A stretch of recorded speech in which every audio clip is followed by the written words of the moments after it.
Temir Aydın, Oscar Aydın, Campı Sıkkoli'nin kolunu, Campı Kırgızistan'ın ataklı yazıcısı, hani vardı bu telefon beri, Aydın, telefon seni, Kazan Akmatov özünce fenomen.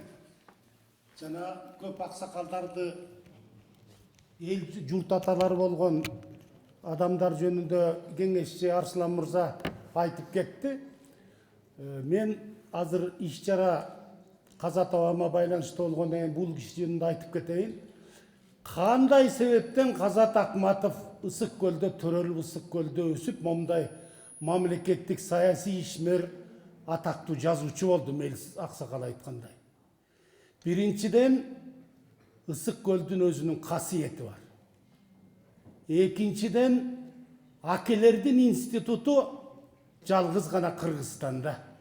Садыр аке, Кыдыр аке, Сарт аке, Тилекмат аке деп жетакен айтып атпайбыз. Ошолордон калган уламыштарды, ошолордон калган сөздөрдү кулагына куюп, акылынан өткөрүп жүрүп, бул киши ушундай талантка ээ болгон киши. Экинчи феномендин экинчи себеби манасчылардын дээрлик бардыгы Ысык көл жеринен чыккандар. Мындан алган тарбиясы бар Каза табамдын. Дагы бир феномендин себеби биз бир кезде Мустафа Гидибаев деген жазуучу министрда болуп жүрдү. Бул киши менен сүйлөшүп отурсак, удельный салыштырып карасак, бул боз тери чөйрөсүндөгү илимдин кандидаттары, доценттер, илимдин докторлору, профессорлор ушул өрөөндө абдан көп экен.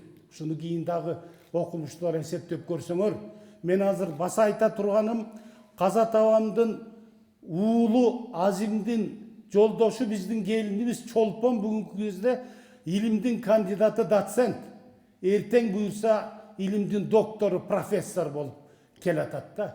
Ушул жолду силер дагы балдары, уул келин, кыз күйөөлөр андан ары уласаңар.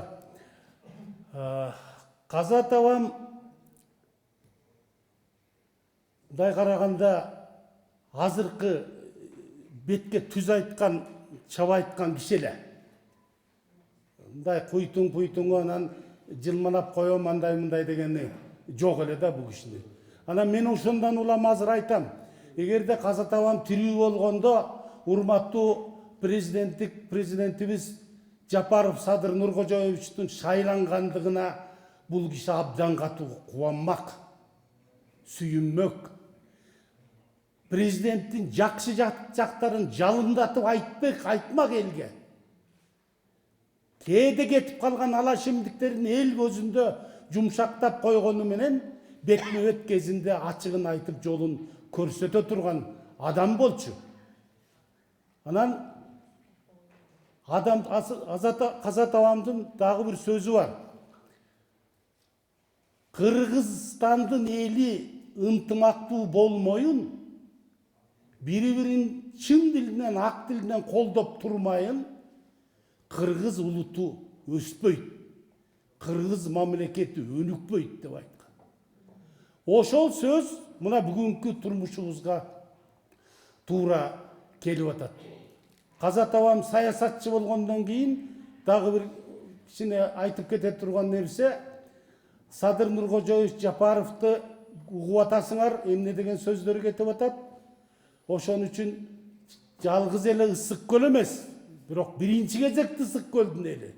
Анан калган 6 область шаардагы элдердин бардыгы бир баштан, бир жакадан баш, бир жеңден кол чыгаргандай болуп, колдоп, элге түшүндүрүп, жакшы жактарын айтып турушубуз керек. Анан иш баштай элегенде эле бул минтип кетти, тинтип кетти дегенди укканда Каза табам ошого ыраазы болмок эмес. Ошон үчүн мен силерге ушундайды кайрылам да. Анан аягында айта турган жерим, токойлорду барып караганда секвоя деген токой дарак бар, кучак жетпейт. Эмен, чынар деген дарактар бар. Ош токойдун арасында ушундай бийиктиги асман тиреген бутактары оңго солго тарап турган бактын, дарактын бар үчүн ушундай токойду адамдар улуу токой дешет. Жанагы Хан Теңиридей биздеги Жамалуңба Эвересттей болгон төбөсүнө адамдын көзү жетпеген асман челип булутту тешип турган бийиктей тоолор, чокулар бар үчүн ошондой тоолорду адамдар улуу тоолор дешет. Тетиги Казактын Сарыаркасындай, Түштүк Американын Пампасындай, Жаңы Зеландиянын Тусокисиндей болуп, бир четинен экинчи четине адамдын көзү жетпей турган талааларды көргөндө жүргүнчү адам бул улуу талаа дейт. Жана Арслан Мырза айтып кеткен ата бабаларыбыз азыр айтып аткан Казат Акматовдай адамдын болгон үчүн кыргыздын элин улуу кыргыз эли дейт.